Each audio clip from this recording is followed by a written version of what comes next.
Hi viewers, అందరికి welcome friends. మన ఛానల్కి స్వాగతం ఫ్రెండ్స్. కెనడా వర్సెస్ న్యూజిలాండ్ మధ్య మ్యాచ్లో న్యూజిలాండ్ 8 వికెట్ల తేడాతో ఘనమైన విజయాన్ని సాధించింది. సో మరి మ్యాచ్ ఏకపక్షంగా సాగిందా అంటే అవుననే చెప్పుకోవచ్చు. సో మరి ఈ మ్యాచ్ ఎలా సాగింది ఏంటి అని వివరాలకు వెళ్ళిపోదాం. సో చాలా మంచి మ్యాచ్ అయితే చూసాం. మన కెనడా కూడా చాలా మంచి స్కోర్ని కూడా పుటప్ చేయగలిగింది. కాబట్టి సో ఎలా జరిగింది ఏంటి అనేది డిస్కస్ చేద్దాం. So let's move in to the topic. Hi hello we were, అందరికీ వెల్కమ్ ఫ్రెండ్స్. మన ఛానల్కి స్వాగతం. మా ఛానల్లో మీకు కనుక వీడియోస్ నచ్చితే లైక్ చేయండి, షేర్ చేయండి, కామెంట్ చేయండి మరియు సబ్స్క్రైబ్ చేయండి. మరిన్ని నోటిఫికేషన్స్ కోసం పక్కనే ఉన్న బెల్ ఐకాన్ని ఆల్ పైన ట్యాప్ చేయండి. ఆల్ పైన ట్యాప్ చేయడం ద్వారా మేము చేసే ప్రతి వీడియోలని, తాజా వీడియోలని నోటిఫికేషన్లో పొందగలరు. టాస్ గెలిచి మొదట ఫీల్డింగ్ ఎంచుకుంది న్యూజిలాండ్. దానికి తగ్గట్టుగానే గుడ్ లూజ్ ద టాస్ అనుకున్నారు కెనడా వాళ్ళు. సో బాజ్వా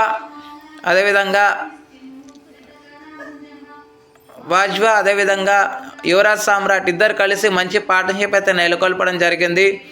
116 ఓపెనింగ్ స్టాండ్ అయితే తేవడం జరిగింది. దగ్గర 16 ఓవర్స్ వరకు వాళ్ళకు వికెట్ అయితే పడలేదని చెప్పుకోవచ్చు. సో 50 మార్క్ కూడా త్వరగానే చేరుకున్నప్పటికీ మంచిగా తన 50 కూడా త్వరగానే కంప్లీట్ చేసుకున్నాడు యువరాజ్ సామ్రాట్. తర్వాత నుంచి చాలా వరకు అటాకింగ్ గేమ్ అయితే ఆడాడు. టోటల్గా 65 బాల్స్ని ఫేస్ చేసి 11 ఫోర్స్ అండ్ 6 సిక్సర్స్ సాయంతో 110 రన్స్ అయితే స్కోర్ చేయడం జరిగింది యువరాజ్ సామ్రాట్. 65 బాల్స్లో తను అవుట్ అయిన తర్వాత, తనకంటే ముందు బాజ్వా 36 రన్స్ వేసి అవుట్ అయిన తర్వాత పార్ట్నర్షిప్కి బ్రేక్ పడిన తర్వాత మళ్ళీ నవనీత్ దలివాల్తో కలిసి 37 రన్స్ పార్ట్నర్షిప్ తీసుకురావడం అయితే జరిగింది. 37 రన్స్ పార్ట్నర్షిప్ తీసుకొచ్చిన తర్వాత సెట్ బ్యాటర్ ఎవరైతే ఉన్నారో యువరాజ్ సామ్రాట్ తను అవుట్ అయిన మరుక్షణమే దలివాల్ కూడా అవుట్ అవ్వడం జరిగింది. నెక్స్ట్ నికోలస్ కూడా 2 రన్స్ వేసి అవుట్ అయ్యాడు. హర్ష్ టక్కర్ అండ్ హెలిగర్ కొన్ని విలువైన రన్స్, వాళ్ళు చేసింది సింగిల్ డిజిట్సే కానీ ఆ 173 స్కోర్ చేయడానికి ఈ మార్కబుల్ అని చెప్పుకోవచ్చు. సో 4 వికెట్స్ కోల్పోయి 173 స్కోర్ అయితే చేయగలిగింది ఇన్ 20 ఓవర్స్. వికెట్స్ కనుక చూస్తే న్యూజిలాండ్ నుంచి 4 ఒక్కొక్కటి తీసుకోవడం జరిగింది. జాకబ్ డఫీ, మార్క్ హెన్రీ, జేమ్ నిషమ్, అదేవిధంగా ఫిలిప్స్ ఒక్కొక్క వికెట్ అయితే తీసుకోవడం జరిగింది. అనంతరం లక్ష్య ఛేదన ఆరంభించిన న్యూజిలాండ్కి స్టార్ట్ అయితే మంచిగానే వచ్చినప్పటికీ ఫస్ట్ ఫినాలిన్ 21 రన్స్ వేసి మంచి స్టార్ట్లో ఉన్నాడు.